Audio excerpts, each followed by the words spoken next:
gente, calma, gente, calma, alma do Benfica. É para ver o que tivemos o ano todo. Vamos, caralho! E quem manda nessa porra aqui somos nós.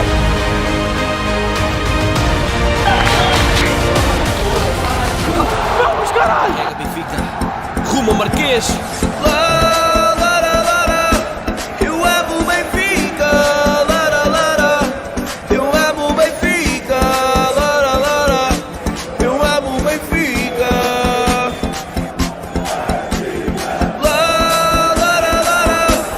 Eu amo o Benfica. Eu amo o Benfica. Eu amo o Benfica. Hoje vamos mostrar a nossa garra. De 3 em 3 ninguém nos para. Vamos mais alto voar. Todos com querer e ambição. Temos tudo na nossa mão. Eu quero ser campeão.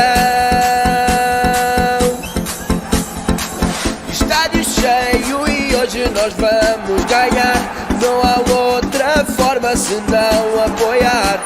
Esta força só aqui se vê. É o SLB. Eu amo o Benfica. Eu amo o Benfica. Eu amo o Benfica. Eu amo o Benfica.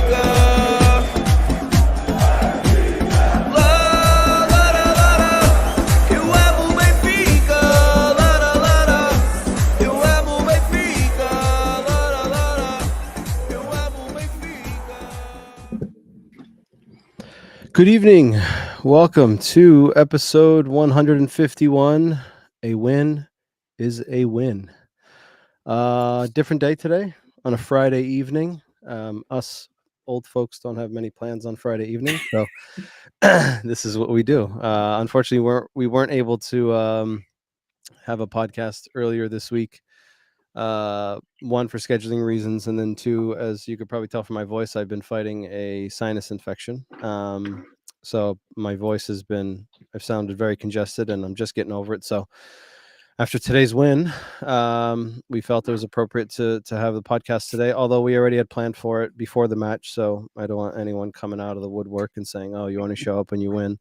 If you look at our social media, we already had talked about doing the pre-match, which the boys across the pond did earlier today, and that we would be here after the match to talk about what the outcome was, regardless of what the outcome was. Fortunately, it was a win. With me today, short crew, just myself and Bill. The rest of the crew has plans or other things going on. So just the two of us. Bill, how are you on this Friday evening? Not too bad, winning a Classico. You can't complain right now. No, it's I saw a stat that it's the first time in 17 years that Benfica wins 2 games against Porto in a row. The Supertaça and today. 17 years. That is incredible. It's been a while since we've beat Porto at home too, so it was definitely a good win. And 3 years, I believe it. I will say, I know we've talked about it on the chat, like separately, that there's not many coaches that in their 4 games against Porto have 3 wins, right? Yeah. So as much as crap as Roger's been getting, I mean, the 4 games against Porto, he's come along with 3 wins. So it doesn't matter how the performances are. At the end of the day, it's the result that matters. Amen to that. 3 wins out of 4, not too bad. So today we are going to talk about obviously the game. We will try to jump into quick chat on the Champions League. I know we haven't had a chance to talk too much about that. We're already 1 match in, but we'll try to jump into that. The fact that there's only 2 of us here, there's some room for your thoughts. So not only if you're tuning in, first and foremost, don't forget to hit that like button, regardless of what platform you're watching us on. YouTube, Facebook, hit the like button. Please subscribe to our YouTube channel if you're watching on YouTube. Be sure to follow us on the various social media platforms: Facebook, Twitter, Instagram, TikTok, Twitch, and I I feel like I'm missing one. YouTube maybe repeated that. And I'm going to drop a link in the comments. If you feel like jumping in and chatting with us, you can jump in. You can give us just audio if you want to just join with your audio. If you want to join with video as well, that's fine as well. But let's see who's going to be the first one to break that ice. I know sometimes you don't want to jump in, but again, you can just join with your audio. Give us 60 seconds of what's on your mind, whether it's today's match, whether it's Champions League, whether it's decisions, whatever the case may be. Friday evening, let's have a little heart to heart. Let's have a little therapy session here, and let us know what's on your mind.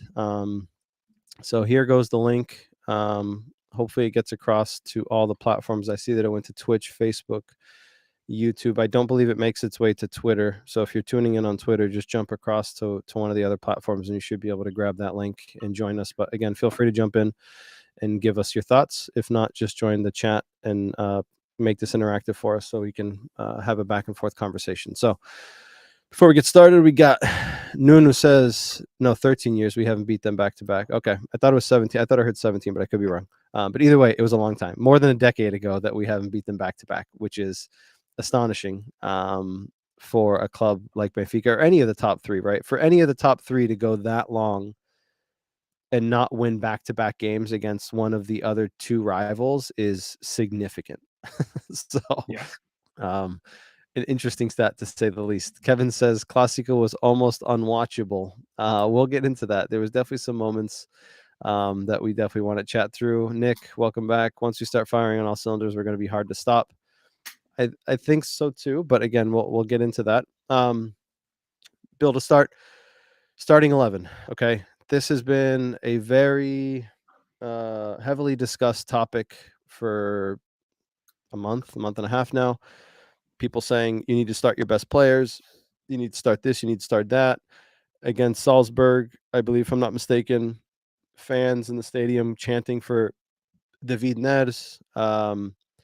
It's been heavily talked about in the media. They asked Roger Schmidt about it. He surprises all of us, if not most of us, if not all of us, and brings Neres into the starting 11. And, looking at the 11, Trubin, Ba, Otamendi, Tony Silva, Auschnitz, Kokshu, João Neves, Neres, Rafa, Di Maria, and Musa. I have my thoughts on this 11 and my surprises, but what were your initial thoughts on the starting 11? Yeah, I mean, I think like most people, I was surprised with Neres getting the start. Right, I think he's put in some good performances, but to play those four, right, Neres, well, those three, Neres, Rafa, and Di Maria up top, you run the risk of unbalancing the team, right? You run the risk of making Koksu and João Neves have to cover a lot of ground in that midfield because Neres, Rafa, Di Maria, yeah, they might work back, but they're not going to put in the defensive effort that you get from Freddie if he's in the midfield or João Mario if he's up top, right? They're not going to defend like those guys will. They give you a lot more going forward, right? The potential going forward with those three guys is huge, and I think we saw a little bit of it more in the second half than we did in the first. But that to me was the shock. I think everyone else, I think that's an easy lineup to kind of pick. This has been kind of the core that Roger has gone with this year so far, right? Koksu and João Neves, to me, the best pairing in the midfield right now. João Neves has essentially played himself into a spot where we were talking about like Freddie last year. Like you can't take him off, right? Like when you look at the 11 to remove someone, the way João Neves has been playing, the energy he brings, it's hard to say, well, he should sit, right? Like it's nearly impossible. I mean, man of the match again today without scoring a goal, without assisting, but he was all over the damn field. Like this kid has batteries in him that never run out. Doesn't matter who he's going up against. He's tiny compared to 90% of the players on the field, yet he's winning battles in the air against. It's impressive, his aerial capabilities. Right. Like, and he does well with his body, right? Like he understands that he's not the biggest and the strongest, but he uses his leverage well and holds ball well.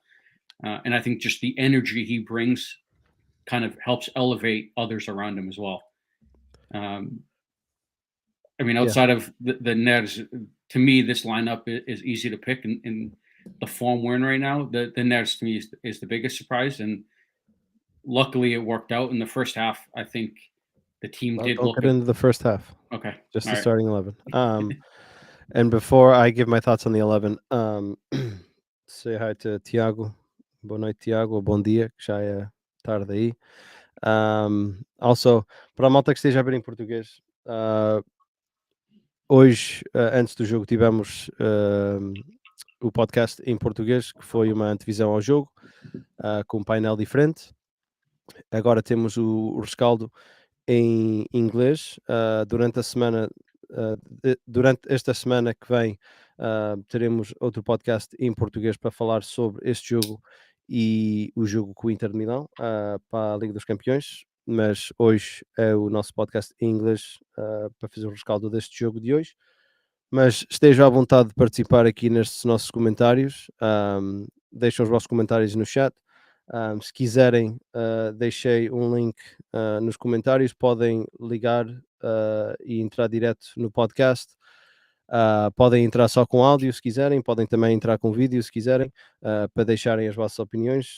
Ambos falamos português, compreendemos português, por isso esteja à vontade e nós faremos o nosso melhor para falar um bocado sobre as vossas opiniões e os vossos comentários. Por isso, desde já um abraço e obrigado por participarem aqui neste nosso podcast. In the 11, so the back line, I was surprised by Tony, and here's why. He gets sent off against Salzburg, right? He makes the change against Portimonense, puts Morato in, which I thought made sense, right? You want him to kind of get into the rhythm of the game, get that match fitness, get that match level of competitiveness, right? We've played at different levels of the game. We still play, but obviously not at this level. But we understand that you never practice at the same pace that you play, right? That's just the reality of it. And Morato comes in against Portimonense. I honestly thought that he was going to start Morato again today to give him another game under his belt and kind of lead him into the game against Inter, because it's inevitable that he has to start against Inter, right? Tony's out. I was surprised to see Tony there, but between one or the other, right? You're served well, right? Like it's not like it was a decision when you're like, holy shit, what the hell is he doing, right? But I was of the opinion, I honestly thought he was going to start Morata because of the game coming up.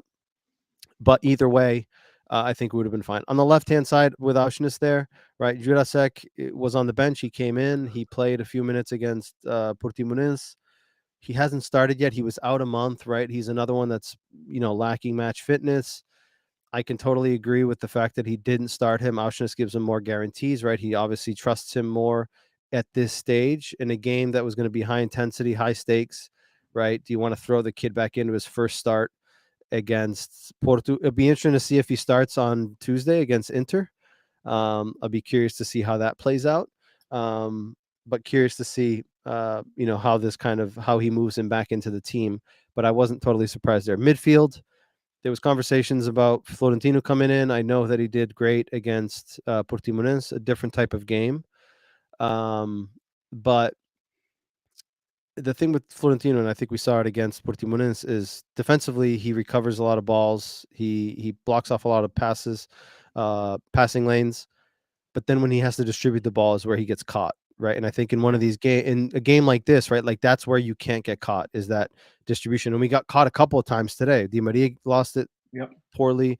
Ned has lost it poorly, right? A bunch of our guys just lost the balls in transition, and that's the problem, in my opinion, with Tino. There is defensively he does a lot of stuff great, but it's once he recovers that ball, is his decision making after that causes a little bit of problems. Ned is obviously a huge surprise, right?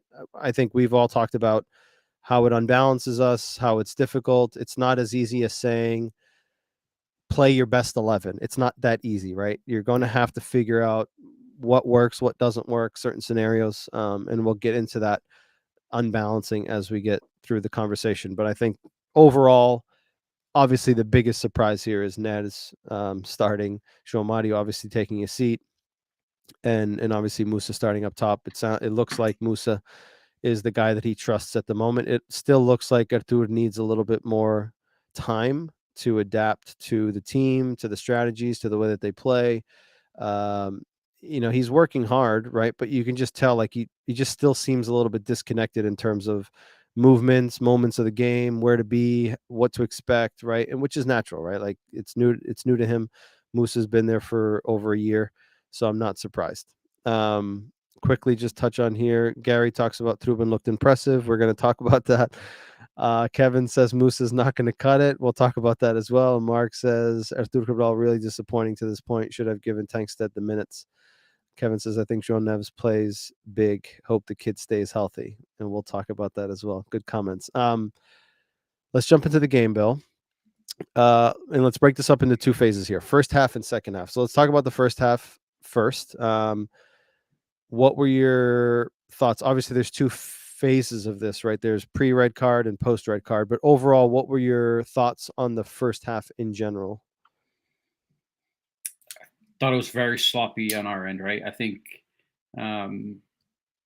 there were moments where we struggled to connect passes, and there was a huge gap between our front four and our midfield, right? And this is the issue when you are playing a Di Maria and Neres and Rafa all together, right? There's two guys in the midfield that have to now cover the ground that those guys aren't going to make up defensively. But then when we get the ball, there's that huge gap because Coxu and João Neves are getting pulled out wide to cover for the space that Neres or Di Maria aren't checking back into. And it's hard for us to kind of get possession and get into the rhythm that we want to, right? And I think we saw that definitely before the red card, where we struggled to kind of get possession and keep it. There was a lot of times where we were looking for Rafa in behind, which we don't really ever do. And we were just giving the ball away. Yeah, and like for whatever reason, this game, because we couldn't make those connections, we were trying to force it, and I think it seemed disconnected, right? That the back line and the midfield were working well defensively, but then once we won the ball and tried to break it, we couldn't. We didn't have the numbers in that midfield to kind of keep the ball and get it to our front three or four. And I think that's the issue with having Neres and Di Maria both playing, right? Because those the two midfield guys are kind of playing for three positions, right? You're covering a lot of space, and then we struggle to kind of get possession and keep it and do anything with it going forward. And we saw a lot of that in the first half, especially before the red card. We couldn't keep the ball.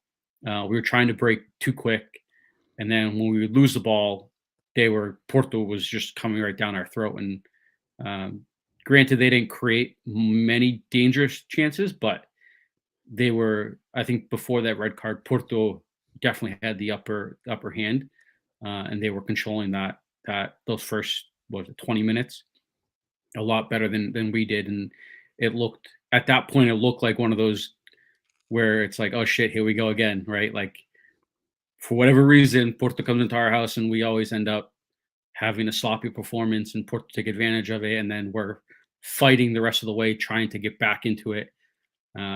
But the red card definitely changed everything, because from that point on, with an extra guy, you then gives Freddie a little more leeway to work his way up into the midfield and not have to track back as much, which then adds that third guy into that midfield that we needed. But I also feel like the red card almost played into how Porto would have wanted to play, right? We knew that going into this, right, Porto lost a huge piece of their puzzle, which was Otavio, right, in the offseason or at the beginning of the season. And Pep being out, right, I said this in our WhatsApp group, is I feel like this Porto team today doesn't have that spine as we've seen in years past, right? Yeah. You think of years past when you start looking at those teams, right? You got guys like Pep in the back, guys like Otamendi in years past, guys like Bruno Alves, right? Like those guys that are going to start from the back with that grit that are going to run through you, right? And then you look further up the field, right? You got guys like Uribe, right? Not as dirty, doesn't have that same DNA, but that South American grit. You got Freddy Guarin, another guy that was, passionate and ready to get stuck in. Lucho Gonzalez, you had Otavio, right? And then you look at their team today and they don't have an Otavio, they don't have a Pep, right? And I feel like they were missing someone that has that like DNA, that has that natural Porto DNA. And I didn't feel like, and I don't feel like they have someone like that today especially without Pep. And I felt like going into the game, they were going to try to come out and press high for a bit to start, right? Just to kind of see how it plays out. But I felt like they were going to drop off. And it ended up happening that way. But I feel like the red card ended up playing into the way they wanted to play, because it's like, okay, now we can kind of sit compact and deep and look to hit you on the counterattack. And the truth is, in that first half, similar to what we saw in the Supertaça for the first 30 minutes in the Supertaça, Benfica could not figure it out, right? Like you said, up until that red card, I don't think Porto created a clear chance, right? But I think they had a couple of half chances, right? That if the pass is done differently, right? Like it could have created some problems. And then when they go down a man in that first half, they have a couple of opportunities, right? Trubin had the play that he comes out to Tarami's feet. He has the shot from Pepe at the top of the box that he tips over the box, right? So and when we think about it in that first half, Benfica had one chance, which was the Neres cross that was deflected, and Diogo Costa saves it with his foot. And then it almost bounces up into the net after the fact. But like in that first half, I agree with you, right? Like we weren't able to come out of the press. We weren't able to keep the ball, right? And I think there's two elements here. And like you said, playing with Neres and Di Maria, again, on the surface is easy to say, play your best 11, right? The best players on paper, right? Here's your best players on paper, make it work.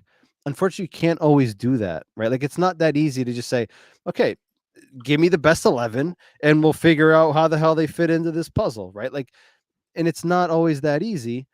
And I think we saw that, right? And again, having Neres, Rafa, Di Maria as your front three, or three of your four front, right? Like, give me the popcorn and let's watch it flow, right? Like, it sounds exciting. Holy shit, right? You got three players who have creativity, you got pace. Like, let's just let them loose and see how it goes, right? But then the problem is like we saw in the first half, and like you said, João Neves gets dragged out, Kokshu gets dragged out. Musa at some points was defending at the edge of our box in that first half, and right? He made a huge tackle defensive on, save. I think it was Galeno, right? So like the fact that Musa's having to come to the edge of our box, I think shows how unbalanced we are. And to boot, we're a man up, right? So to boot, we have an extra man, and these guys are getting dragged and stretched all over the field, trying to, block these gaps that are being created because of guys like Di Maria and Neres. Nothing against them, right? Like that's just how they are. Messi doesn't defend, right? That's just how it's planned, right? You're an offensive player. You're going to give us a lot up the field. We want you to be in that final third. Fine. Di Maria, Neres, those are guys that are going to be impactful in the final third. But the problem is you need to find that balance, right? You need to find that balance of, okay, if Neres and Di Maria aren't going to give us a full defensive performance, fine, but we need to find the delta of what they leave behind, right? Who's going to help cover that, right? And you can't have João Neves and Kokshu and Petar Musa running around like chickens with their head cut off, trying to fill these gaps, right? Because it's not going to work. And we saw that in the first half, especially if you don't move the ball with pace and you don't have movement in the final third, which we didn't have in the final third, right? And then the second half that changed, and we'll get into that. But first half I thought was very poor. We looked completely out of it, side-to-side passing. We were looking for the same type of play going forward every time. It was very predictable and very frustrating, but I'm glad that he made changes at the half in terms of tactically and just the approach in general. Before I ask you about the official of the referee's decisions in that first half, I want to just run through some of these comments here. Mark says, Neres is a gangster. He's an OG. He says when we got the man advantage, it seemed almost punitive. It did. Like it almost it felt like we were down a man. And it played perfectly into what they wanted to do. Luís, já é tarde aí desse lado. Ganhamos, estive até agora a embebedar-me para celebrar esta vitória. Não bebas muito, que amanhã a cabeça vai pesada. Carrega Benfica. He says, I'm getting nauseous hearing these names. Nuno Soares says, good night, guys. Good evening, Nuno. Pedro Pedrosa says, very, very important win today. I agree. Carlos Amaro says they relaxed after the red card. They lost their intensity. They did, but they lost their intensity in the sense of they kind of just dropped off, right? Yeah. And it didn't force them to come out as much. But let's be honest, like I just said, after they got down to 10 men, for what was left of that first half, they created the better chances than we did. Luís says, só para deixar claro, o lance do gol nosso defesa esquerda. Mark, all that matters, Rumo 39. And Carlos says Roger needed the break to get them back on track. I agree. So now let's talk about the moments in that first half. Okay. First situation is we have the red card to Fabio Cardoso. Let me just pull it up here. So we have this play here. Ball's played in by Kokshu. David Neres body fake, touches it. And I want to make sure that we separate the two situations here. I'm going to pause it here. The first tackle that Fabio Cardoso makes is clean. With his left foot, he touches the ball and cuts it away. It hits David Neres and bounces forward, sending the ball into David Neres' path onto goal. Okay. Watch his right foot, which is not in a natural position. When you slide, both your legs are going parallel to the ground. He realizes that the ball deflects forward, lifts his right leg, and purposely takes Neres out so he doesn't go on the break. And it's pretty clear cut and obvious right there. I mean, it doesn't get any more obvious than that. Again, sees it, lifts it, takes him out. I mean, I don't know about you, Bill, but I don't know how anyone can contest this. Again, it's not the first challenge. Second challenge is so clear. His right leg is not in a natural position. But what are your thoughts? No, 100% agree. The first tackle is clean, but in that tackle, it then ricochets off of Neres back into the path of goal. Neres is then jumping over him. At that point, when he swings his leg up in the air, that is an impeding of a clear goal-scoring opportunity. There was no defender anywhere near Fabio Cardoso. So that's 100% straight red. Like, to me, these are one of those red cards that's so clear-cut that when I see people arguing it's laughable because it's one of those things, well, they're just arguing it just because they're Portistas or anti-Benfiquistas and they're arguing it just to argue it. Because at that point, Neres is in, right? If he doesn't throw his leg up, he's in on net, right? He throws his leg up, clear impeding of a goal-scoring opportunity to me. And you can see here, right, David Carmo was pretty far back, right? And by the time if Ned stays on his feet, he's 10 yards from the edge of the box. There's no chance David Carmo was catching him in this situation because he's in on goal, right? So I'm of the opinion, red card, right decision, undisputable. Right leg is not in a natural position of a slide. He clearly lifts his leg intentionally to take him out when he realizes he's in on goal. Mm-hmm. Those of you who are tuning in, let us know what you think. Do you think this was a red card or not? I did see some people say, I saw on Twitter, like, in what universe is this a red card? Like, maybe they're watching the replay with their eyes closed. I don't understand. So the problem was, I've seen a lot of clips on Twitter where they cut it off as soon as the first tackle's made. Correct. So as soon as the whole play. So as soon as he cuts the ball, that's where the clip ends, and that's where their argument then starts. Right there, that's where their argument starts. Not the fact that the ball is going back into his path on net, and Fabio Cardoso then throws his leg up in the air. Agreed. And then in the press conference after the game, I don't know if you saw it, but Sergio Conceição, he admitted that the red card for Fabio Cardoso was acceptable, but he couldn't leave it at that. He had to throw in another stupid comment and said, if the David Carmo if the Fabio Cardoso foul is a red card, then Trubin's challenge on Taremi is a red card because his right arm is high and hits Taremi. And I want to show this play. I mean, it's so stupid that he could have just left it at that, but he couldn't help himself, right? Trubin comes out here, a palm on the ball, and he's just laid out, right? Like that contact is inevitable. Trubin doesn't stretch more to take him out. No. It's all in his same motion. And the ball's not ahead of him, right? So it's not like he gets the ball ahead of him where he needs to make an effort to take him out.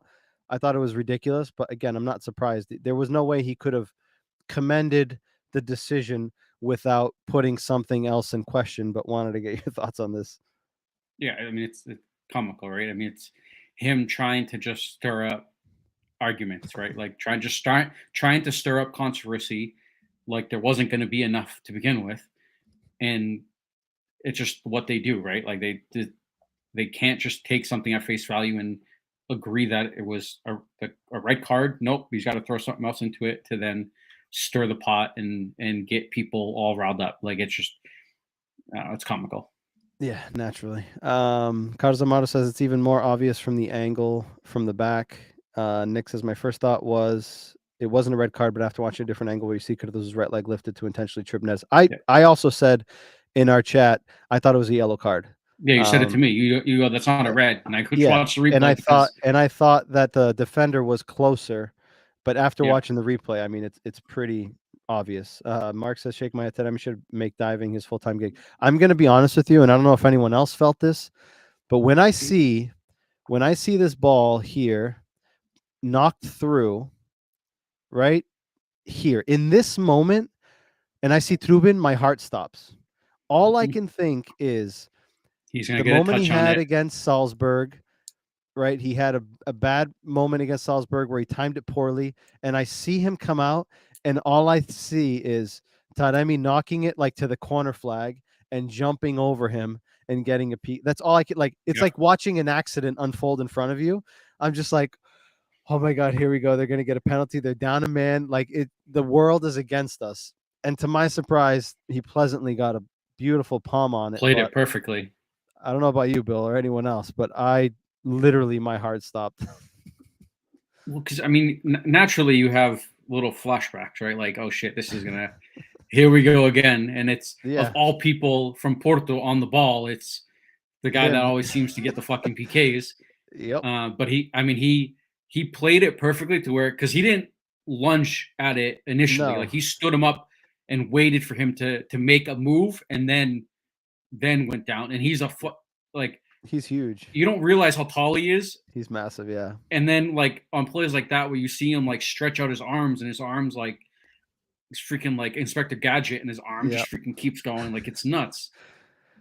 Yeah, it was impressive. Other play in this game is we had a track meet in the 33rd minute. David Carmo was in the lead, and Rafa turned on the Jets. And I mean, we need to look how far ahead he was of him. I mean, he's got 5 yards on him. He's got when it starts. He had when 5 it yards. Starts, he's got easily 5 yards. I mean, let's see when the ball's actually cleared. The ball's cleared here, right? It's a good 5-6 yards. He's almost got one whole shade of green on him, which is probably like 10 yards. Literally, and he just drops the gear and just says, "See ya." I was positive he wasn't going to beat him there, but somehow he did. He got there, yeah. Call is a yellow card. Surprisingly, it went to VAR, and then the referee decided against whatever VAR was telling him, which I'm assuming was to give it a red card, and he kept it as a yellow card. In fairness, when we look at the positioning here of the defender, I can't remember his name. He came in after. Yeah. I think I agree with it because he's going more to the right.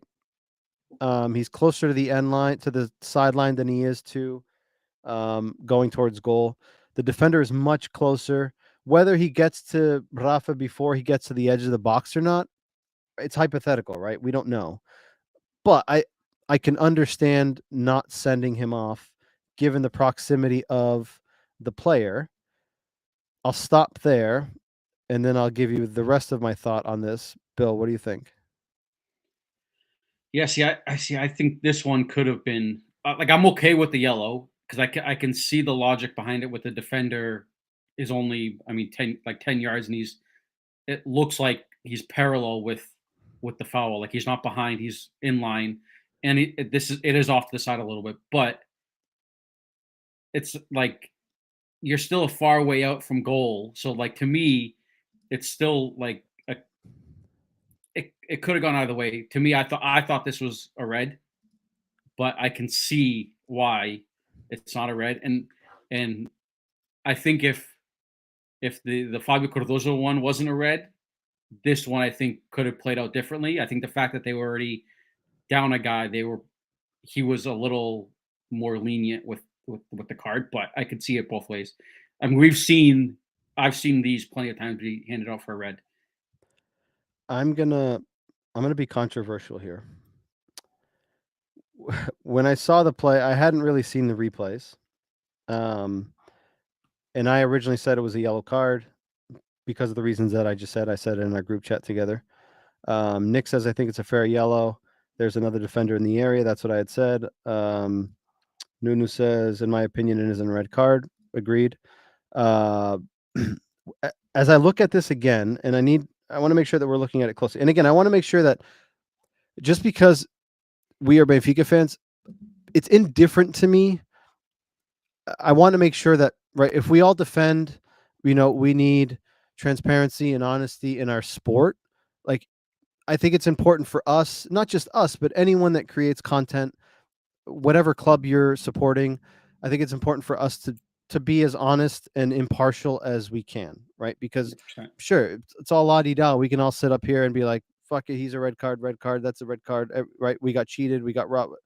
There's no fun in that, right? Because then you start creating these mindsets of like hatred and we're always the victims and right. As I look at this play again, in my opinion, it's not even a foul, and I'm going to tell you why. David Carmo lunges, and if you watch, Rafa hits it here, and watch closely. David Carmo hits it with his left foot, and I was watching closely to see if he actually like lands on his leg. He doesn't take him out. He hits it there, and then Rafa goes down. Watch it again. In this play here, it looks like a clear foul. When you watch the replay, it's a very slight touch on the ball that David Carmo gets on his lunge, which knocks the ball forward here. Having seen this replay, I'm of the opinion that that shouldn't even have been a foul. And if you watch the way that Rafa knocks the ball, if Carmo doesn't hit the ball, he's going more towards the sideline. Carmo's touch is what takes that ball back towards the box. Thoughts after seeing that? No, I see it. So my thing is, right, he calls it, right? So that, like, at that point, Correct. it's the foul. So to me, But I'm not talking about like the fact that he called the foul, it has to be this or that. I'm saying, as we look at this replay, do you think seeing this footage that it's a foul, that it's even a foul? When you slow it down like this, there's a little bit of contact. There's not much. Correct, but he doesn't land on his foot. I wanted to see if he came down on his ankle. He doesn't. No, he catches his leg a little bit, which might cause his foot to go across to then. But he gets the ball. Like, again, it's a contact sport, right? Like, he doesn't land on him. He gets the ball. No, I 100% agree. And that was I didn't see it in real time, but having watched it back, there is contact. Is there enough for it to cause him to go down? I mean, at that pace, right? Because he's making up. He made up 10 yards, right? So at that pace, just give it to him because he made an effort. Any little contact is gonna right? Yeah, when you're going that fast, any little contact is gonna throw you off balance. But the touch on the ball comes before the contact. Yeah, which would have been the same situation in the Fabio Cardoso play if he doesn't lift his leg, right? Because he hits the ball and then there's contact, right? If he doesn't lift his leg, fair game, right? He hits the ball first, contact's inevitable. Agreed. The fact that he hits the ball first and then there's contact, in my opinion, having seen it again, shouldn't have been a fault. He calls it naturally. The VAR then, surprisingly, VAR then says, come look at it, should be a red card, which surprised me because you figured they would have seen that and been like, keep it a yellow. It shouldn't even have been a foul. We're going to leave it at that. But I will also say we're very critical of referees and all the bullshit and how they're pressured, this, that, and the other thing. Dude, hats off to the referee for standing his ground and deciding what he felt was the right call. VAR said, hey, we want you to take a look at this. And he said, nope, standing as a yellow card. And there's a lot of times that we don't give referees enough credit. Yeah. Right. And in this situation, he said, fuck it. I'm standing my ground. And 90% of the time, if the ref is going to look at the monitor, he's changing the call. Like at that point. Correct. How often do you see them go to the monitor and not change their mind? And come back and not change it, right? So at that point, yeah, I mean, and credit to the ref for sticking his ground and watching it back on replay. Yeah, there's not much contact there, but correct. My thing is live when he called it. Yes, 100%. The circumstances with which he called it, I think I agree. It could have been a red card. I don't disagree with that. But again, we're in a privileged position where we can watch it after the fact and slow it down. Right in the moment, exactly. It's a much difficult situation. But again, I want to make sure that we're as impartial as we can be.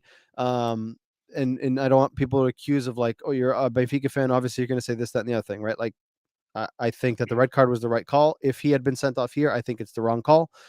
Fortunately, he didn't fall into the trap of what VAR wanted him to do, and he stood his ground. Yep. Nick says, all right, guys, go to my night class. I'll catch the rest of the show on the drive home. Boa noite, Carrega Benfica. Thanks, Nick, for tuning in, and hopefully you enjoy the rest of the show when you watch after. Yeah, have fun at class. Don't fall asleep. Don't be thinking of Benfica too much. Carlos Amaro says the thigh trips Rafa. Rafa didn't fall from nothing. And I don't think that Rafa fell by himself. Like Bill said, right? He's in hyper speed mode, right? And any little touch is going to throw his balance off. But again, the touch comes after any contact comes after he hits the ball. Yeah. Which is what I'm saying is I don't think it should have been a foul. But again, we're in a privileged position of the ref has to decide in a millisecond with these players running at full speed after he just watched Rafa turn on his jets and blow by the Vizcarra. Meanwhile, what do you think's going through the referee's mind? Like, please don't catch him. Please don't catch him. Because if you catch him, he's going to have to slide. And then we're going to have to make a decision. Like, that's a tough spot. Like, as you're watching this unravel, you're like, oh, don't get there. Don't get there. Oh, shit. Yeah. Oh, fuck. All right. I got to blow my whistle. and just a quick note, like, yeah, the ref went and looked, and he could have very well seen that it wasn't even a foul for a yellow, but at that point you can't go back. Yep. Just to make that clear. Do you think yellow cards aren't reversible? Correct. Like, and do you I just want to make that clear. Plays into his decision of not showing the red? Yeah, because I mean, at that point he can't. He's called the foul. It's a foul no matter what. Going to the VAR, he can't change that, and he can't change the yellow. Correct. And at that point they'll release the audio of these decisions, so it'll be interesting to see what their conversation was, and if in fact that played a part in it.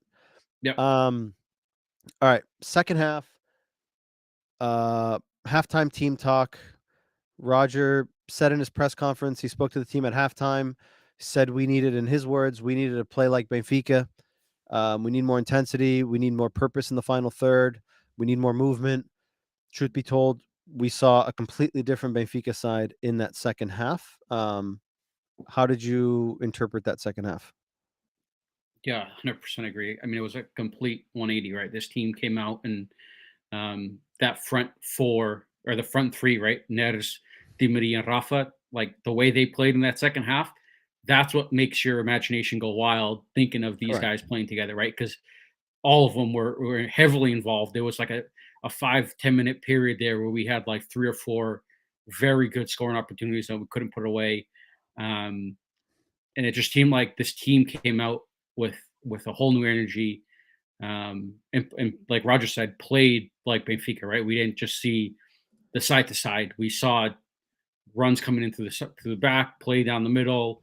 Coxu and João Neves were like little puppeteers, just pulling the strings in the midfield and just playing,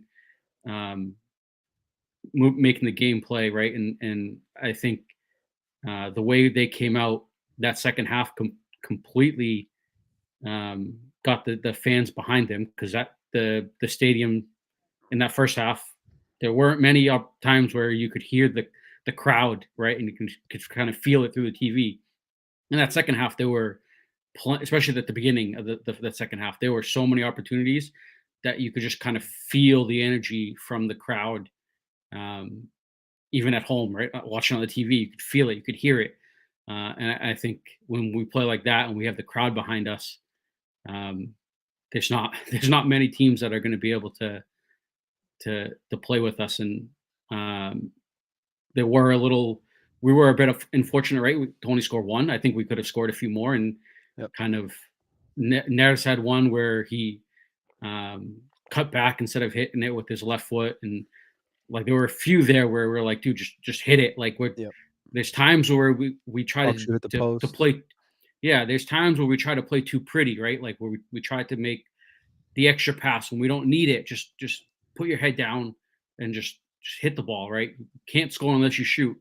And there were a few times where I think we try to overcomplicate it and make that extra pass when it wasn't necessary. But I think the performance in the second half definitely was that of a win, right? I think we came out and completely dominated. I don't think Porto had Yeah, they any struggled to clear get cut out. in the second half. I can't remember any clear kind of I don't chance they either. might have had. Yeah, And I mean, in I the think first like 15, 20 minutes of that second half, I mean, Porto they really didn't get struggled past to even half. get out of their half.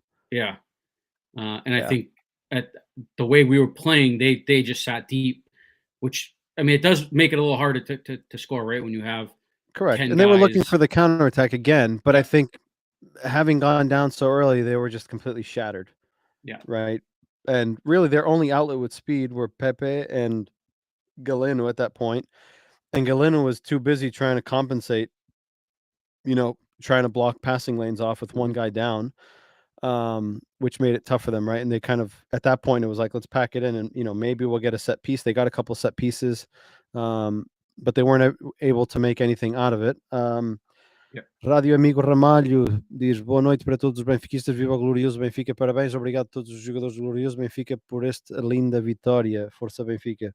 Um abraço à Rádio Amigo Ramalho e obrigado por participar aqui nesta nossa conversa conosco. Nuno Santos Benfica joga melhor da esquerda para a direita, sempre foi assim. Sim, estás a dizer. Benfica joga melhor na segunda parte, normalmente ataca de esquerda para a direita. Yeah. Por isso, sim, o Benfica jogou melhor na segunda parte, mas temos que lembrar o contexto que o Benfica está com mais um. O que o Benfica fez na segunda parte é o que esperava-se do Benfica na primeira parte, quando passa a jogar com mais um jogador. Mas infelizmente não vimos isso, mas sabendo que faltavam 45 minutos e o Porto tinha que gastar muita energia com menos um, pode ter feito parte da estratégia, que é aguentar aqui esta primeira parte. Na segunda parte vamos tentar abafar mais um bocado, e na segunda parte viu-se isso, que o Benfica abafou o Porto, encostou o Porto às cordas, e praticamente na segunda parte o Benfica jogou no meio campo do Porto. Rádio Amigo Ramalho diz obrigado a vocês e feliz fim de semana para todos igualmente. Decisions, or my thoughts on the second half. I agree with basically everything you said in terms of we came out with more pace, more purpose in that final third. We looked like we had more intensity. It all just looked better in the final third again, and I think there's pieces to the puzzle that may have impacted that. But all in all, Benfica, I felt, was worthy of the 3 points given what they put into that second half. But I will also say, again, trying to be as impartial and level-headed as possible, I think hats off to what Porto did tactically. I think they made things extremely difficult, right? And we saw, we just came from a game where we played down a man, right, for a little bit longer than Porto did today, right, in a different environment, different context. And Porto made it really hard. And Benfica scraped away with a 1-0 victory at home against your rival, right? And again, we created, Kokshu hit the post. Our goal was a deflection, right? It was a nice play. It was a deflection. David Neres has that chance where he cuts it back, and Diogo Costa makes that save. But on the flip side of that, Trubin makes that save off of Pepe's shot. He makes that play where he comes out to Taremi's feet, right? Like just like Diogo Costa made his plays, right? What you would expect him to do, Trubin made his plays as well. And Musa has that block on Galenu's shot in the first half, right? I don't know if it's going on target. It's not necessarily a clear-cut goal-scoring opportunity because he's kind of at an angle, but you don't know where the hell that ball's going, right? It's very likely a shot on target. So I want to make sure that we are able to at least give flowers where they're due, right? And I think, I don't like him. I don't like his way of being. I don't like the way he speaks. I don't like his persona. I get it. It's part of his DNA. He was like that as a player. But I think he's a very good coach. He again, I don't like him. I don't like the club. But for what they represent, but I can sit here and be honest with you. I think tactically he did very well without Otavio in your roster anymore. Your best center backs out, right? And here you got to basically put band-aids and duct tape and try to figure out how you're going to keep this puzzle together. And again, we came away with a tough win at home. And I'm going to be honest with you.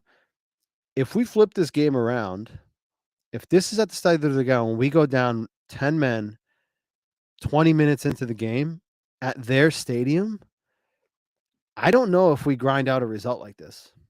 I know that we just came from a 10-man performance against Salzburg at home, different context. We created a shit ton of opportunities, but again, it's a different context. I don't know about you, Bill.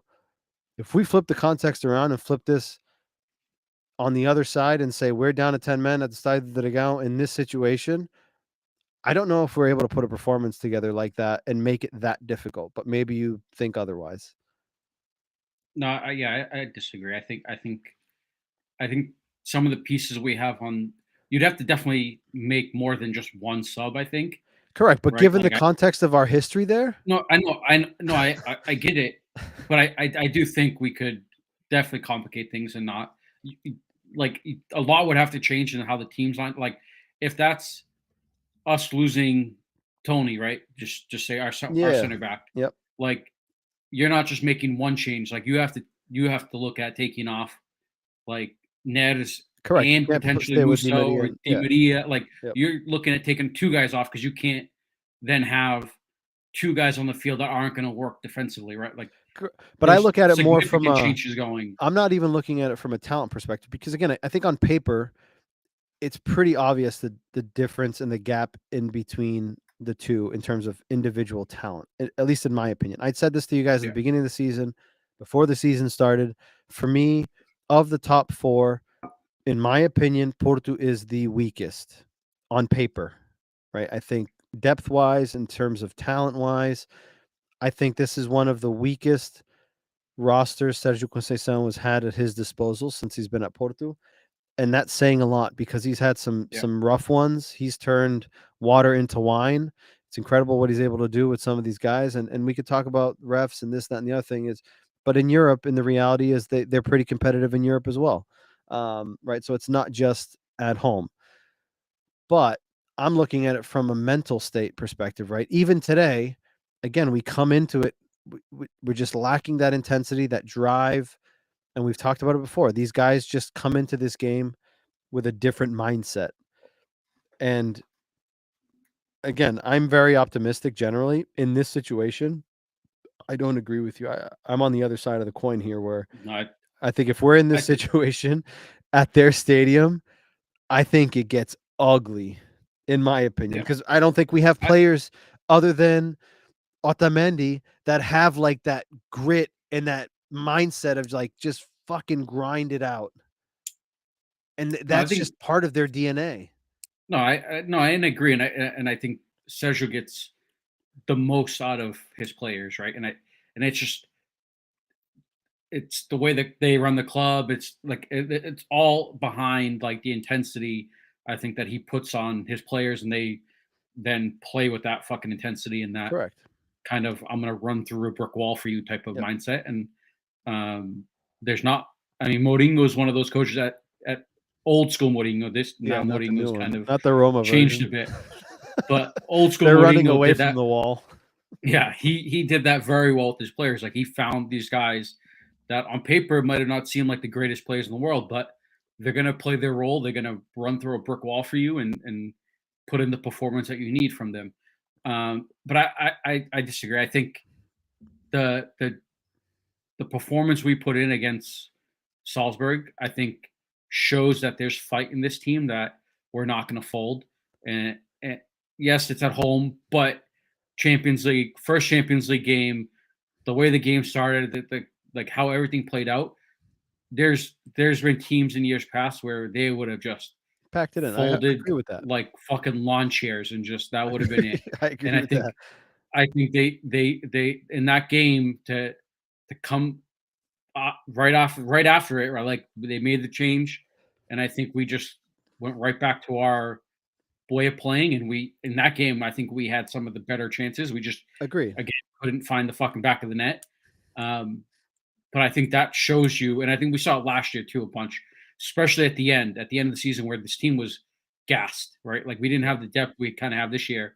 Last year we got to the end, and I think there was guys that were definitely at the lower end of their fitness levels, and I think they showed that they can kind of grind a result out when things aren't going their way. And I think if it was the other way around, I think we might not have gotten a result, but I think we definitely could have.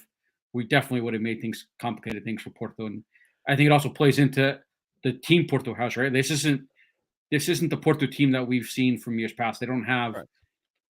these players that can kind of. Galino's probably Galino and Pep maybe the trickier of the two, and Yep. I don't know if they're even at the level of some of the guys they had in the past, right, where they can just make something out of nothing. So I definitely think if the shoe was on the other foot, we definitely could have made things complicated like they did for us, and it makes it harder when it's just right. You're down a guy, so you just at that point you're just 99% of the time you're going to sit deep Trying to and survive. try to hit on the counter, right? And I think we have players that could kind of dig their feet in and go along for the bumpy ride. Hopefully, we don't have to find out when we go play there. Yeah, definitely not. Carlos Amaro said, I think this is a different team with Roger. I don't think we mentally fold like the pre-Roger days. Yeah. And like Bill said, right, I think we saw a little bit of that against Salzburg, which was a pleasant surprise. Like that Salzburg game, it would have been easy for us to just like the way the just first sit back 20 and try to hit minutes on the counterattack. Yeah. right. Like it Instead, would have we been were easy for us to guns kind of either fold it and just be like, well, Yep. this isn't gonna like clearly shit's not going our way when we're having fucking balls deflecting, Correct. hitting posts, hitting arms, like something. It's just not our night. Like it's easy at that point to just kind of Yep. drop your head and kind of go through the motions of the game. But no, they just fucking made the change and we're like, all right, we're back. 11 on 11, keep going. Like they didn't look like they were down a guy at all in that game. I agree. Nuno Soares says, eles são mais superiores porque eles jogam com ódio ao Benfica. E lá está, como eu estava a dizer, não sei se é ódio ou se desgostam do Benfica, eu não sei o que é. Só sei que nestes jogos, seja o jogo jogado no Estádio da Luz, seja no Dragão, seja no Jamor, seja na China, seja no Japão, o Porto entra sempre com mais intensidade, mais agressividade, mais raça. Mas na minha opinião, isso do ódio pode ser uma parte, mas para mim isto também faz parte do ADN do clube, da mentalidade e do perfil do jogador. Porque se olharmos ao perfil dos jogadores que o Benfica e o Porto normalmente vão comprar, o Porto geralmente vai comprar um jogador mais raçudo, um jogador que entra mais no choque, um jogador de uma mentalidade diferente. E já o Benfica normalmente vai comprar um jogador mais de pezinhos leves, não é? Mais fintas, mais brinca na areia, mais molzinho, não é? E o Otamendi, vamos ser honestos, o Otamendi é dos únicos que foge a essa regra. O Otamendi é dos únicos, a não ser o único naquele plantel que... Eu, por mim, algumas vezes o Morato dá mas aquele perfil também. Mas é bom, o Morato é bom com a bola nos pés, mas acho que o Morato também ainda não. O Morato ainda não jogou muito, mas acho que o Morato tem aquilo que tem, um bocadinho que tem o Otamendi, que tem aquela mas não é intensidade, igual. aquela. O Não, Otamendi o tem Otamendi ali é totalmente diferente. uma Não mentalidade há muito diferente. jogador no Não, futebol agora que joga como o mas Otamendi. ele é o único que, olhando para o plantel, que foge a essa regra, em termos de perfil de jogador. Paulo Jorge diz: jogar com Neres e Di Maria, Rafa, perdemos o equilíbrio no meio campo. Acho que tem que subir no terreno e jogar Bernat ou Jurasek. Abraço de Barroso Boticas. Um abraço para ti, Paulo. Já é muito tarde aí desse lado, ou cedo. Um abraço aí para Boticas. Concordo, gostávamos de dizer há bocado que, olhando para o plantel no papel, muita gente quer jogar com os melhores o melhor 11 em termos dos melhores jogadores, mas por vezes não é assim tão fácil. Não é fácil chegar ali, diz-me os 11 melhores e entrem lá para dentro e desenrasquem-se, não é?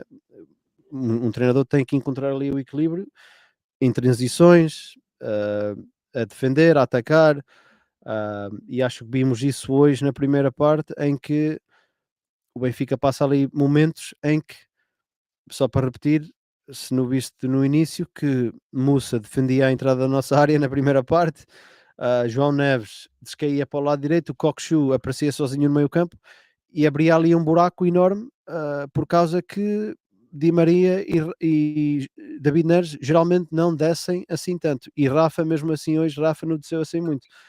Temos que lembrar que o Benfica joga com 3 no meio campo, mas Rafa faz parte desse 3, desse tridente, e Rafa é rápido, por vezes desce para ajudar, mas Rafa não é um jogador que queres que passe maior parte do seu tempo na nossa zona defensiva, não é? O Benfica quer que o Rafa esteja a partir do meio campo para levar a equipa para a frente em transições. Por isso, vimos hoje, e mesmo jogando com mais um, que com o Rafa, com o Neres e com o Di Maria, por vezes torna-se muito difícil, porque João Neves não é uma máquina.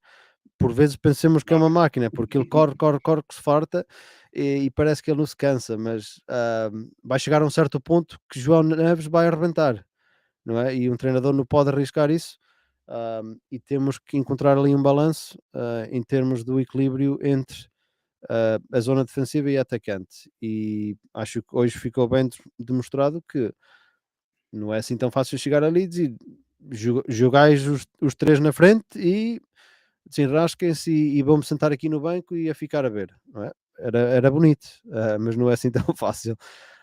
Mas obrigado, Paulo, pelo comentário, e um abraço aí para Boutiques mais uma vez.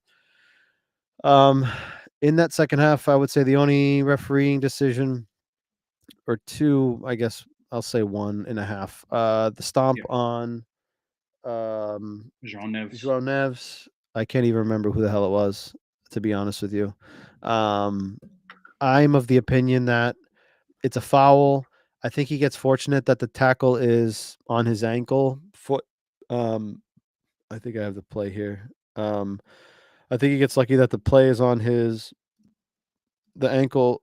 It's low on his, or the challenge is low on his ankle. Wendell, I think it was. It's here I think somewhere. that's who it was. It's right here. No, it was that center back that came in. I don't remember his name. Zé Pedro. That's what it is. If we see it here, he catches him like just on top of the foot there. I can agree with the call here. Yeah, he catches him like right on top of the foot. I can agree with the call. I think yellow card. I don't think it's a red card, but what are your thoughts? No, I agree. I think it's one of those. It looks intense in the moment. Live, yeah, it does. But once you see one of the replays, like he definitely catches him, yellow card. But if it's higher, a little bit higher, then that is, I agree. like an easy red, because he is 100%. very Yeah. late, very late. He just, where he catches him, I think, keeps it from being a red card. Agreed. All right, so that is it on that. Nunu says Temos uma equipa para fazer rotação, estamos a esquecer que temos o Florentino para compensar o cansaço do Neves. É verdade. Acho que o Benfica, esta época, tem um plantel com mais opções do que a época passada. Agora resta saber se o Roger Schmidt vai ter confiança nessas opções que tem no banco. Mas acho que... Go ahead. I think he showed it that he does have confidence, right? Yeah, I was going to say that against Portimonense. The Portimonense game, like he made changes to start the game, yep. And then at halftime he made changes 3 or 4. Like, yep. I think he has more trust in the bench this year than he did last year. Because I think last year there were games like just the Portimonense game, we're up 2 or 3-0 at halftime, but he's not making changes, right? Because I don't think he had that trust with the players that they had on the bench. And I think this year there was definitely an upgrade in quality on our bench. Agreed. Couple thoughts here before we wrap up. Goal Point gave player of the match to Ba with a 7.1. I know that you and I had gone back and forth. There was a couple of bonehead moments from him. Again, I know he's been at the club for a year. This is going to be a learning experience from him, maturity, playing at a completely different level than what he came to us from. Who's your? I think it's obvious, but who's your man of the match? Obviously not Ba. Yeah, not Ba. I mean, I think to me, man of the match was Jean Neves, right? I think the performance he puts in. Yes, it doesn't show up on the stat sheet, right? And I think, and there was a comment earlier about Koksu being a bust, and I think we've chatted about this, and it's laughable because like I don't agree. The problem is Koksu, like the stuff he does isn't going to show up on the stat sheet, right? Because he's not scoring. Well, if you look at the stat sheet, they just released the stat. Well, I sent it to you. Koksu in Europe, he's got the most progressive passes in all European leagues. Yeah. What? Yeah, I saw it and I sent it to you, and I was laughing. It's like he's not scoring tons of goals and he's not getting. But that's loads not of his assists. role, right? And that's the thing. Like when you look at how he's playing and the role he's being asked to play, I think some of the performances he's put in has been unbelievable. Yes, we want more goals from him. I think everyone would want more goals from him, and I think it's there. I mean, we saw it against Guimarães. I was there. Yep. The billet that he fucking scored. Yep. And he almost had a goal today. Yeah, I mean the potential's there, and I think Jean Neves kind of his performance today kind of falls into that same thing where he doesn't score, doesn't get an assist. So like if you're just looking at the stat sheet, you're going, well, how is he man of the match? But when you watch the game and just see the impact he had, like it's easy to see how well he's playing. And just to touch on Ba real quick, I think the last couple of games with him has been frustrating because I think a lot of the stuff he's doing is everything's backwards, right? Like the second he gets the ball, he's going back, right? Like, and you want to keep the ball, but there's times where you need to, especially with Di Maria, like you have to go forward to get Di Maria involved in the game, right? And like, but do you think that there's right? Like, do you think he would be a different type of player if he had Rafa there, right, where he got a little bit more understanding with, or even a David Neres, right? Potentially, a player of his age, right? All of a sudden, Di Maria shows up in front of you, right? There was a play, I don't know if you noticed in the first half, where Di Maria, or it might have been in the second half, Di Maria gets the ball on the side, almost in the corner flag. He cuts it back and then heels it, and Ba ends up off sides, right? And then like Ba's jogging back and almost like looks at Di Maria like, sorry. Yeah. No, I think that plays into it. Like you got a world champion in front of you, right? And like 100%. The expectation is like fucking way up here. And 100%. And I think the way Bob played last year, I think we all had huge expectations for him this year, right? And I think there's the ceiling there is super high. It's huge. But it's natural for him to have a step back, right? Like he's what, like 20, 21 around there? Yeah. So like it's natural that he might not play the entire season like he played last year when he took over. He's 25. Oh, he's older. He's older, but he came from Slavia Prague. Before he was at Slavia Prague, he was playing like in the lower divisions. Yeah.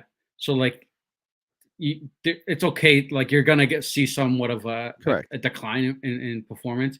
Yep. The only problem is like we don't really have like another option, right? So like unless he's hurt, he kind of has that spot wrapped up for him. So there's been times where I've been frustrated with him just because it seems like everything we get when we go out wide to him, his first instinct is take a touch back, play it back where it came from, or take a touch and go central and keep it, right? Instead of trying to like change it up every once in a while and like shoulder lean like you're going to go back and take it down the line. Or when you get the ball and you have space, take the space. Like he has pace, take someone on. Let's get to the corner, and he plays the balls in very well from out wide. It's just there's times where he gets it and just his natural instinct is And go that'll come with backwards every time, go experience, backwards every time, and exposure. it's frustrating. I agree. Karzamato said, I felt that at times the ref spent rest of the game giving Porto soft fouls to make up for the red card. There were some soft fouls there that I thought were interesting. But unfortunately, I think what comes with that is the Portuguese league. There were some fouls that I watched, and I'm just thinking, like, I watched the EPL, and like the player wouldn't even think to go down in this situation. Yeah. But again, it's part of the product that we have in Portugal, right? Like that's just their natural instinct because that's what they're looking for, right? How many times do we see a player, cut across another one and he touches it and goes down immediately, right? Because he knows there's going to be that little contact and he's going to get that call. In Europe, in the EPL, that doesn't happen. It never works. Right? They're going to run through constantly. it. Correct. Yeah. Di Maria did it against, I think, Strela at home, which was super infuriating. Today, he had a couple plays at the beginning of the game where he went down soft. There's been some this year so far that. And like I said, right, the impartiality, it has to be on both sides, right? If we're going to criticize Taremi for going down early and going down easy and looking for fouls, like we need to do the same thing on our side. And I agree with you, and I'm glad that you brought that up. Di Maria's had his fair share of those moments in this season, right? And I think we need to cut that out, especially a player of his stature, right? Like we need guys like him to be able to help set that example. He never struck me as a player of that type.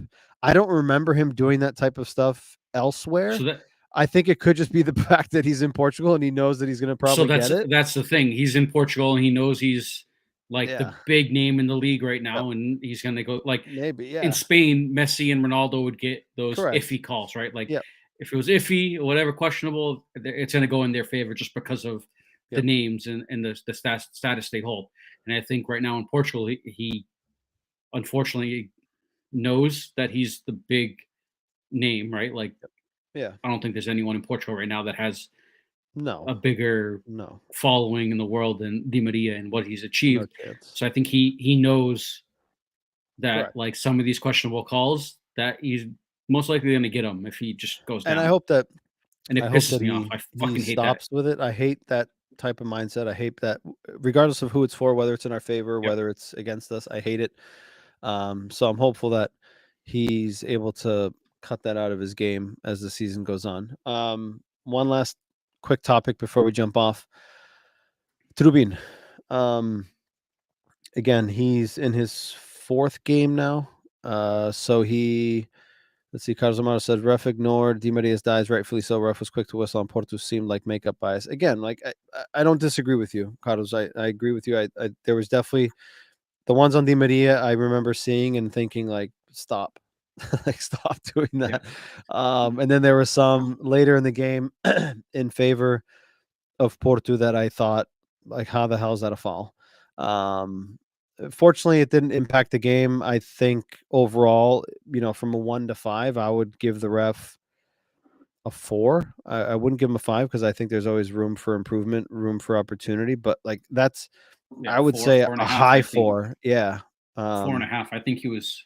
I think he did well. I mean, again, I'm going to go back to that VAR situation. Like the fact that he had the balls to say no, for me, shows an incredible level of confidence and impartiality. Like, I don't care what you say. I made the call. I've seen the review. Thank you for your opinion, but I'm going to stick to my guns.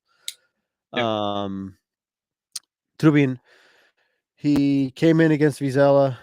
He's been at the club for a month now or so. He's been working hard. Comes in against Vizela, easy game. Has one save, has a couple moments with his feet, but nothing drastic.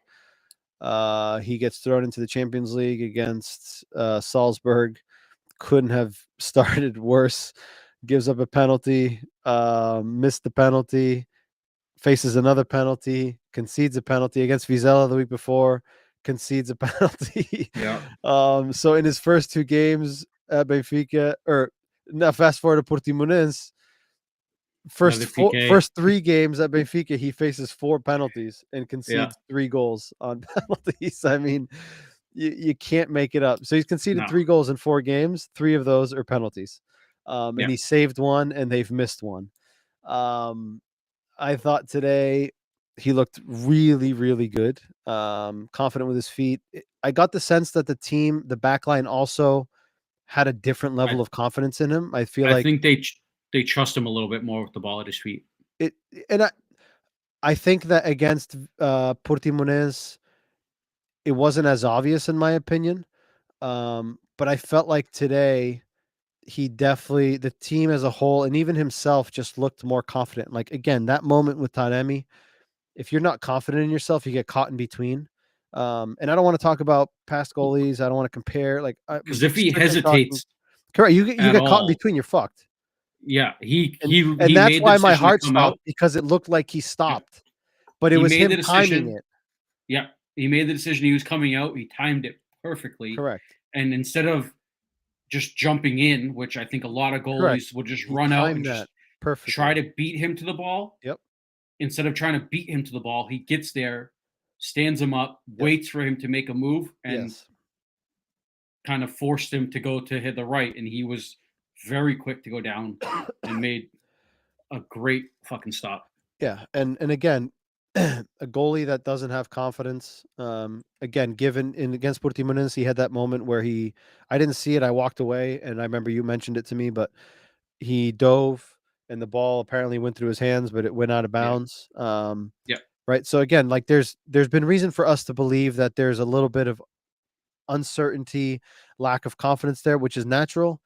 Today, he didn't show any of that lack of confidence. I think that PK save at the Portimonense game may have injected some significant confidence in him. Because that play you just referenced, the one where he kind of dove and the ball went through his arm, between his arms or right under it, but he missed it, was before the PK. I think that PK like just brought so much confidence to him. He made the save, it was like clear-cut save. It wasn't a bad PK, like it was a well-hit PK. He just read it right and made a good save. And that, I think today we saw there were like 2 or 3. There was one that he played with the ball at his feet to Rafa that just breaks that first line of pressure, which then lets those front 4 guys just go. Right, and it's a quick counterattack because you don't have to worry about a build-up. If he gets the ball at his feet, he's very good with it, from what we've seen. Yep.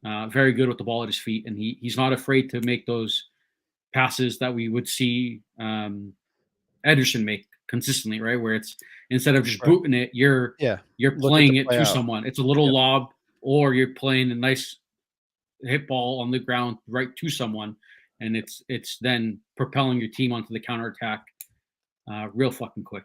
Yeah, and there was a play that Benfica created an opportunity. I can't remember which one it was, but he played a ball quickly from a dead ball, and he played it up quickly, and we created something from it. So, Nuno Soares says, Trubin promete, está a ganhar confiança, vai ser muito seguro na nossa baliza. Concordo.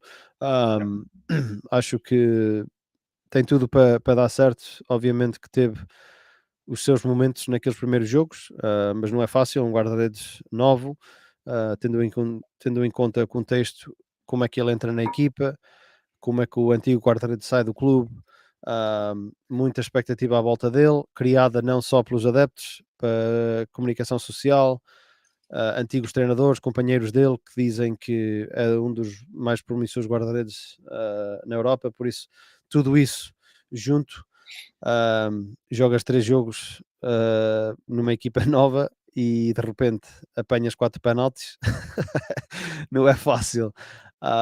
Por isso, hoje acho que vimos outro Trubin, um Trubin mais confiante, um Trubin seguro entre os postos, um Trubin seguro a sair dos postos. Ele apanha ali 2 ou 3 cruzamentos, principalmente lembro-me de um quase a acabar o jogo, na segunda parte, em que foram 3 cruzamentos seguidos, e ele à terceira sai e no meio de 2 ou 3 jogadores ele sobe lá acima, agarra a bola com confiança e não larga a bola. Por isso, muitos guarda-redes naquela situação saem a punho. Vimos o Diogo Costa várias vezes no jogo hoje, 1 ou 2 vezes que sai a punho. Por isso, acho que hoje vimos um Trubin bem diferente e esperamos que possa ser uma mais-valia para este plantel, porque tendo um guarda-redes com confiança em si próprio e tendo uma linha defensiva com confiança no guarda-redes que está atrás deles, dá uma dinâmica muito diferente à equipa, principalmente na abordagem aos lances. E por isso espero que este Trubin que vimos hoje possa ser o Trubin que todos esperamos e que possa dar muitas alegrias aqui ao nosso Benfica. Carlos says, who was the defender following Taremi? I thought he had a good angle to contain him. Wasn't sure Trubin had to come out. It was Tony Silva. I just watched it back. He did have a good angle on him. I think he would have caught Taremi off, or he would have cut him off, but it would have left him in a one-on-one situation. Doesn't make it any different. Trubin ended up in a one-on-one situation with him either way. But I agree. I think either way, I think he would have been contained. Fortunately, in this situation, Trubin was able to handle it. If Trubin fucks up, we could have said, why did he come out? Let Tony handle it, 100%. right? But I think in that situation, whether he stays or whether Tony goes, I think would have been acceptable. We just couldn't have someone get caught in between. If he gets caught in between, then we're screwed, right? So he committed to it and he made it work. So I think that's the positive side there. We're running an hour and 20 here, so I just want to wrap things up. We got just quickly Inter coming up on Tuesday, big game. Bill, give me your 60 seconds of what you expect, and do you expect any changes in the 11 apart from obviously Moratu and decision or expectation of the result? Yeah, so I think, especially since it's away, right? I don't think we play with Neres and Di Maria and Rafa, right? I think we'll see. Yeah, 100%. And I think we'll see. I think we'll see Freddie play the left back. Because I don't see Roger putting Jurasek back into a lineup in a Champions League game away to Inter. Like, that's a very tall task to ask for a guy coming off of injury. But then you're gonna get the naysayers and be like, we have a left back and he's 100%. starting Auschnitz, and I agree with it, but I agree with your 100%. point, right? Like, do you want to throw him in? There's exactly there's moments where there's teams you go up against and situations where that plays into how you line up, right? And I think, do I think Jurasek should take over that position? Yes. Is it 100%. safer I to think let Freddie him let Auschwitz start Tuesday and start Jurasek 100%. against Sturiel at the weekend? Right, exactly. Like, I think Freddie deserves to be playing further up the field. I think he gives us more, but in a Champions League game away to Inter, I don't see that happening. But then again, I last see time we Freddie. had Auschwitz playing an outside back position against Inter, and then they switched it. Right, it made a huge difference. Again, I think it was against Inter too, because he even scored, if I'm not mistaken. So I guess it's a good problem to have, right? To have a few different options. Right. Obviously, both of them give us a different dynamic. I think that Auschwitz further up the field gives us a different capability to hold the ball. 100%. But then again, it's just a matter of is Jurasek ready for 90 minutes, right? Like, because if he starts, he has to be ready for 90 minutes because we've all played. 100%. We know that you don't touch the back line unless you have to touch the back line. Yep. Right. Like, Yeah. you can rotate other positions. You don't touch the back line. Right. Yep. So I expect Freddie to play left back and Jean Mario to play in that left wing, left forward, whatever you want to call it. Ned comes off and Tony comes off. Yeah. Everything else stays the But same. You don't think Tino comes in? I don't. No. Okay. No. I think the dynamic between Koksu and Jean Neves, the energy that Jean Neves brings, because I don't think Koksu comes off. I think if you bring Tino on, then it's for Jean Neves, right? I think Koksu he's staying on no matter what. So I like the duo of Jean Neves and Koksu. I think they've been playing really well together.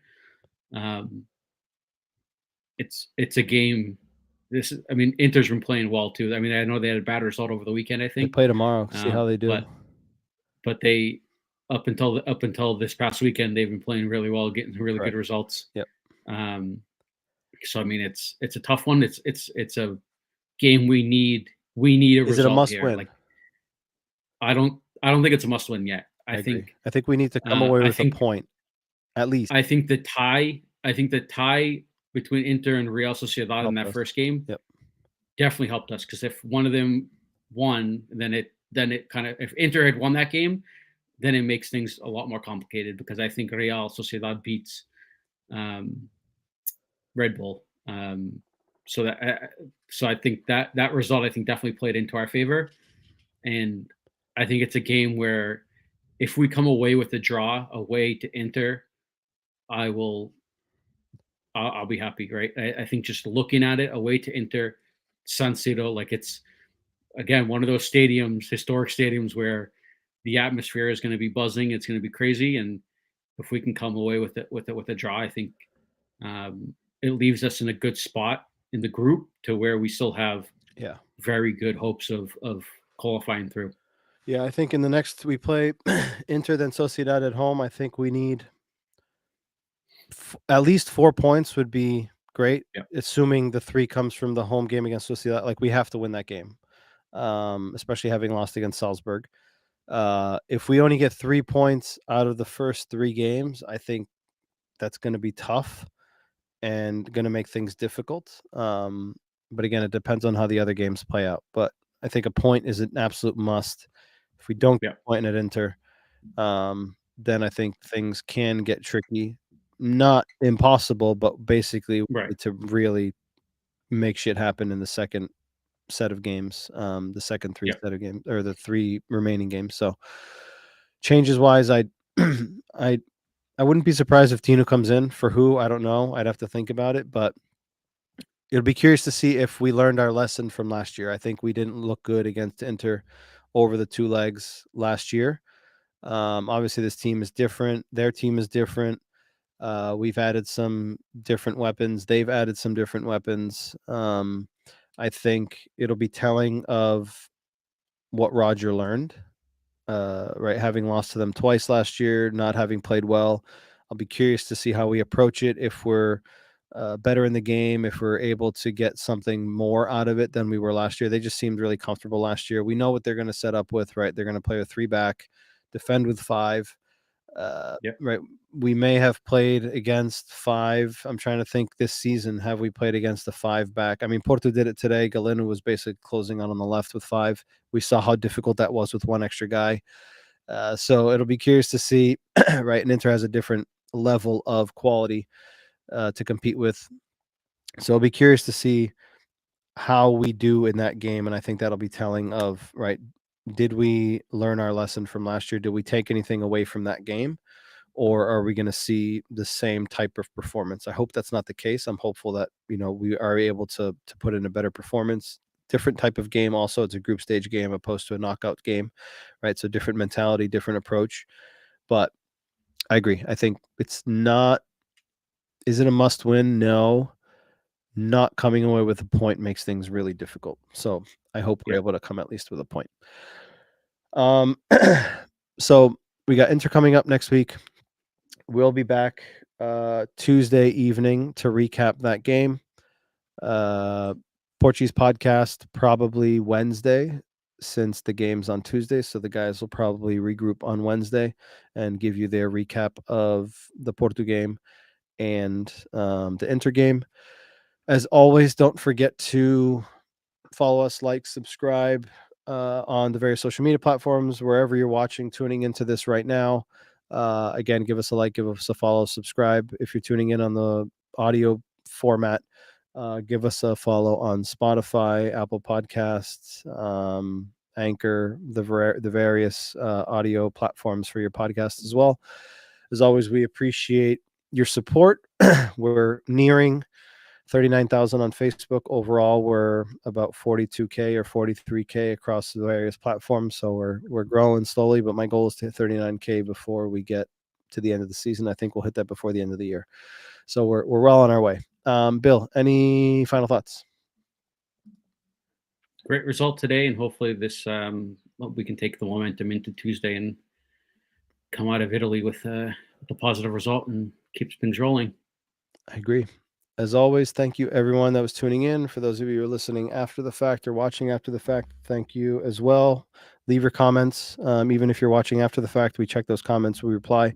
So if you don't agree with anything, if you have different opinions, different perspective, let us know. We'll get back to you. Have a good rest of your Friday evening or early Saturday morning if you're tuning in right now. And we'll be back next week. Thank you. Have a good night. And viva o Sport Lisboa e Benfica. See ya.